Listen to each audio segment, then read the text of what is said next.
জাপানের মধ্যে মহিলা মানুষের মদ খাওয়া নিয়ে বা অ্যালকোহল পান করা নিয়ে যে ঝামেলা লাগাইছেন, এই ঝামেলাটাকে লাগান ঠিক হয়েছে? সব মহিলা মানুষ তো এক না, এটা আপনি জানেন। বা সব মেয়ে তো একরকম না, ঠিক আছে? আর যদি পোস্ট করে থাকেন তাহলে করা উচিত ছিল কেমন? জাপানের মধ্যে ছেলেমেয়েরা মদ্যপান করতেছে, ছেলেমেয়েরা মদ্যপান করতেছে, বা মানুষ, বাংলাদেশি মানুষ মদ্যপান করতেছে। আপনি বোধহয় যে ডেডিকেটেড মেয়েদেরই মেরে দিলেন জিনিসটা, ঠিক আছে? ইকেবুকুরোর কখনোই দেখছেন নাকি? ইকেবুকুরোতে যখন আপনার বৈশাখী মেলা হয় তখন দেখছেন কখনো বৈশাখী মেলা? মনে হয় দেখেন নাই। দেখলে পরে হয়তো বা এইসব পোস্ট করতেন না। হুদেই পোস্ট করে মানুষের সমস্যা করতেছেন। মানুষের বলতে কি বাংলাদেশের মেয়েদের সমস্যা করতেছেন। আর এই সমস্যার কারণে অনেক অহরহ পরিবার যাদের মেয়েদের এই দেশটাতে পাঠানোর জন্য আরও একবার হইলেও ভাববে, ঠিক আছে? যদিও মেয়ে মানুষের জাপানের এখানে আমি কখনো কোনো দিন ভিডিও টিডিও বানাই নাই, তবে আজকে বলতেছি জাপানে মেয়েদের জন্য কেমন হয়, বা জাপানে মেয়ে মানুষ আসলে পরে কেমন হয় ব্যাপারটা। বা এক কথায় জাপান মেয়ে মানুষের জন্যই সুন্দর একটা দেশ। এদিক থেকে দেখেন, মাথা নষ্ট সুন্দর দেশ জাপান, পরিষ্কার পরিচ্ছন্ন এবং নিয়মতান্ত্রিক একটা দেশ। এই দেশে আসলে যদি কেউ চায় যে না আমি কোনো অকারেন্স করবো না, আমি ভালোভাবে থাকবো, তাহলে সম্ভব। মানে আমাদের দেশে তো চাইলেও সম্ভব না অনেক ক্ষেত্রে, কিন্তু এই দেশে সম্ভব। তাই বলতেছি যে জাপান মেয়েদের জন্য খারাপ না, মোটামুটি ভালো দেশ। মোটামুটি কি ভালোই দেশ জাপান মেয়েদের জন্য। এখানে আসবে, স্টুডেন্ট বেশি আসবে, কাজ বাজ করবে, মানে পার্ট টাইম জব করবে, পাশাপাশি আগে লেখাপড়া করবে, পরে পাশাপাশি পার্ট টাইম জব করবে, নিজে কিছু ইনকাম করবে, বাসার মধ্যেও কিছু হেল্প করার চেষ্টা করবে, নিজের জন্য নিজেই সব কিছু করবে, নিজের ফিউচার নিজেই এখান থেকে করবে। এই, এর বাইরে কিছুই নাই। একটা ছেলে যেমন জাপানে স্ট্রাগল করে, একটা মেয়েরও ঠিক তেমনই জাপানে এসে স্ট্রাগল করতে হবে, এই পর্যন্তই।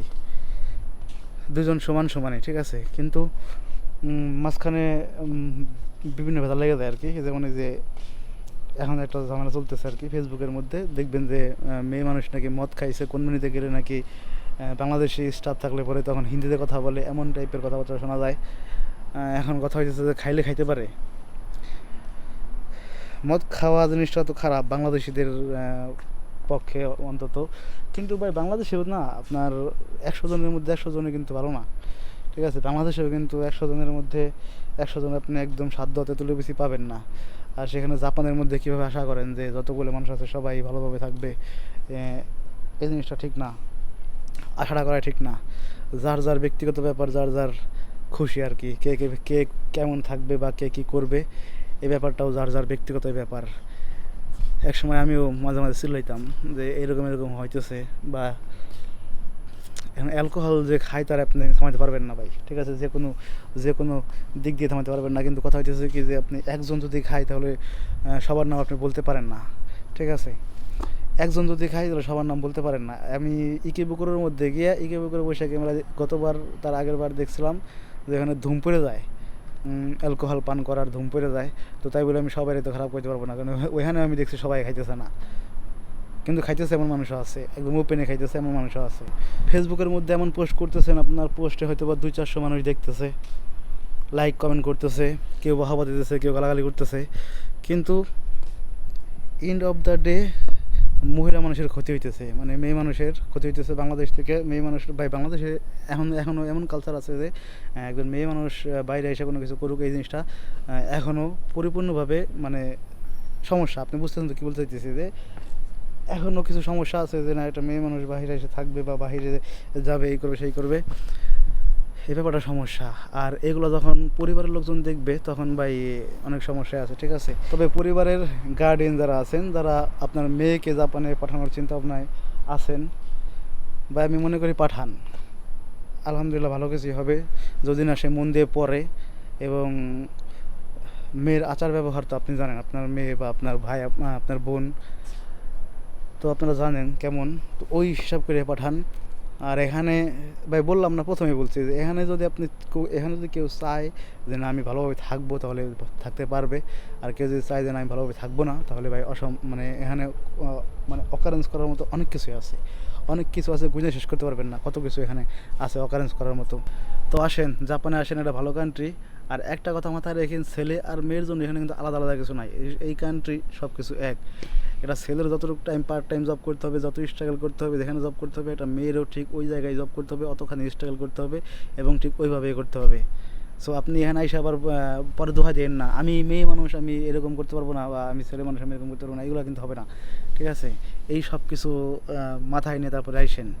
আপনার এখানে এসে কিন্তু পার্ট টাইম জব করতেই হবে, এবং আপনার দৌড়াদৌড়ি করতে হবে, আপনার কাজ করতে যাইতে হবে, আসতে হবে, নিজের ঘুমের টাইম নিজের ব্যবস্থা করতে হবে, নিজের ইনকাম সোর্স নিজের নিজের ব্যবস্থা করতে হবে। এই সব কিছু মিলে আপনার সব কিছু করতে হবে। অতএব এখানে আসার পরে আপনি অন্যরকমভাবে বলতে পারবেন না যে আমি এটা মেয়ে মানুষ, আমার জন্য এরকম এরকম এরকম সেরকম না, এরকম কিছু হবে না। ছেলেও যা, মেয়েও তা। ছেলেরাও মদ খাইলেও ওইটা মদ, আর মেয়েরা মদ খাইলেও ওইটা মদ। এসব কিছু বুঝতে হবে ভাই আগে, ঠিক আছে? পোস্ট করার আগে বুঝতে হবে এই জিনিসগুলা। তো যাই হোক, জাপান এক কথায় মেয়েদের জন্য ওকে ভাই। অনেক অনেক বাংলাদেশি মেয়ে এখানে আছে, আমাদের সাথে স্টাডি করছে, জব টবও করতেছে। এখানে অনেক ইঞ্জিনিয়ার বাংলাদেশি মেয়েও আছে, সফটওয়্যার ইঞ্জিনিয়ারও আছে, প্রোগ্রামারও আছে। আইসা এগুলো হয়ে যান। বাংলাদেশ থেকে দূরে আসতেছেন, এই দেশের মান সম্মান রাখার চেষ্টা করেন, আর হইতেছে কি দেশের রেমিটেন্সটা সঠিকভাবে পাঠায়েন, তাহলেই হবে। ফাইজলামি সব জায়গায় করলে হয় না ভাই, ঠিক আছে? আপনাদের ফাইজলামির জন্য মানুষের ভবিষ্যৎ নষ্ট হওয়ার উপক্রম হয়ে যাইতেছে। ফাইজলামি করতেছেন করেন, কিন্তু ফাইজলামি এমন পর্যায়ে নিয়ে যায় না, বা এইসব ব্যাপার নিয়ে ফাইজলামি চলে না, ঠিক আছে? Bye bye, উৎকারে।